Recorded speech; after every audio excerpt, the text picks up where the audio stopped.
Hello மக்களே, பரணி சண்முகம் செம இன்ட்ரெஸ்டிங்காக போயிட்டுருக்கு. நம்ம சண்முகமும் எப்படியாவது இந்த தீபாவளிக்கு ஒரு பட்டாசு கடை ஸ்டார்ட் பண்ணிடணும்னு நினைக்கிறாங்க. அதே சமயத்தில் அதுக்கு முத்துப்பாண்டி பணம் கொடுத்து ஹெல்ப் பண்ணுறாங்க. இன்னொரு பக்கம் பார்த்தீங்கன்னா சிவபாலனா அவங்க அப்பா போட்டு அடிச்சிட்டு இருக்காங்க. இதை பார்த்துட்டு இருந்த வீராவும் என்னோட ஹஸ்பண்டை நீங்கள் அடிக்கக்கூடாது அப்படிங்கிற மாதிரி அதிரடியாக அவங்கள எதிர்த்து நிற்கிறாங்க. இதை நம்ம பரணியும் சண்முகம் பார்த்துடுறாங்க. அதே சமயத்தில் எல்லாரும் சேர்ந்த மாதிரி தீபாவளி கொண்டாடத்துக்கு ரெடி ஆகிட்டு இருக்காங்கன்னே சொல்லலாம். வீடியோக்குள்ளே போகிறதுக்கு முன்னாடி யாரெல்லாம் நம்ம சேனலுக்கு சப்ஸ்கிரைப் பண்ணலையோ அவங்க சப்ஸ்கிரைப் பண்ணிடுங்க.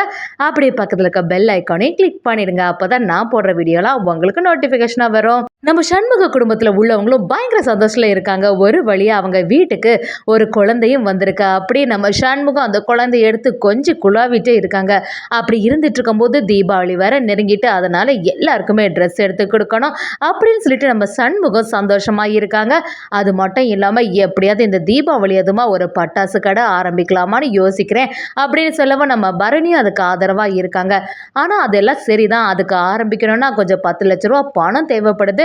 அதுக்கு என்ன பண்ணுறதுன்னு சொல்லிட்டு நம்ம சண்முகம் குழம்பி நிற்கவும், நம்ம பரணியும் நீ எதுக்கு கவலைப்பட்டு இருக்க, அதுக்கெல்லாம் நான் ரெடி பண்ணி தரேன்னு சொல்லிடுறாங்க. முத்து பாண்டியும் அந்த இடத்துக்கு வராங்க. அப்படியே நம்ம சண்முகத்தை பார்த்து என்ன ஒரு கடை ஆரம்பிக்கலான்னு இருக்கீங்களே அப்படிங்கிற மாதிரி கேட்குறாங்க. அதை கேட்டவுடனே சண்முகமும் உனக்கு யார் இது சொன்னது அப்படின்னு கேட்கவும், பரணி தான் எல்லாமே சொல்லிக்கிட்டா அப்படின்னு சொன்ன உடனே நம்ம முத்துப்பாண்டியும் அவங்களுக்கு ரூபாவை கொடுக்குறாங்க. அதை பார்த்த உடனே சண்முகம் முதல்ல அதை ஏற்றுக்கவே இல்லை எனக்கு வேண்டான்னு சொல்லவும், அதுக்கு நம்ம பரணியும் யாருக்கிட்டையோ நீ கடன் வாங்குறதுக்கு பேசாமல் இவங்கிட்டே கடன் வாங்கிக்க, அது மட்டும் இல்லாமல் வட்டிக்கு தானே வாங்க போகிற, திருப்பி எப்படி கொடுத்துக்கலாம்ல, அதனால் வாங்கிக்கோன்னு சொல்லவும் முத்துப்பாண்டி கொடுக்குற பணத்தை நம்ம சண்முகம் வாங்கிக்கிறாங்க. இன்னொரு பக்கம் பார்த்தீங்கன்னா சிவபாலனோட அப்பா பயங்கர டென்ஷனில் இருக்காங்க. இந்த சிவபாலனுக்கு என்னதான் ஆச்சு, எப்பவும் இந்த வீரா பின்னாடியே சுற்றிட்டே இருக்கானே, இவனெல்லாம் சும்மாவே விடக்கூடாது, எவ்வளோ என்ன அவமானப்படுத்துறான்னு சொல்லிட்டு அப்படி கேட்கவும் நம்ம வீராவை பார்க்கறதுக்காண்டி சிவபாலன் வந்திருக்காங்க.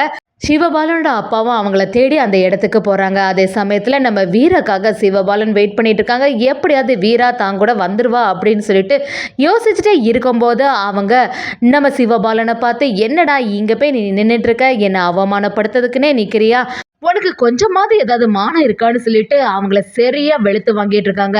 இதெல்லாம் ஒரு ஓரமாக இருந்து நம்ம சண்முகமும் பரணியும் பார்த்துட்டு இருக்காங்க.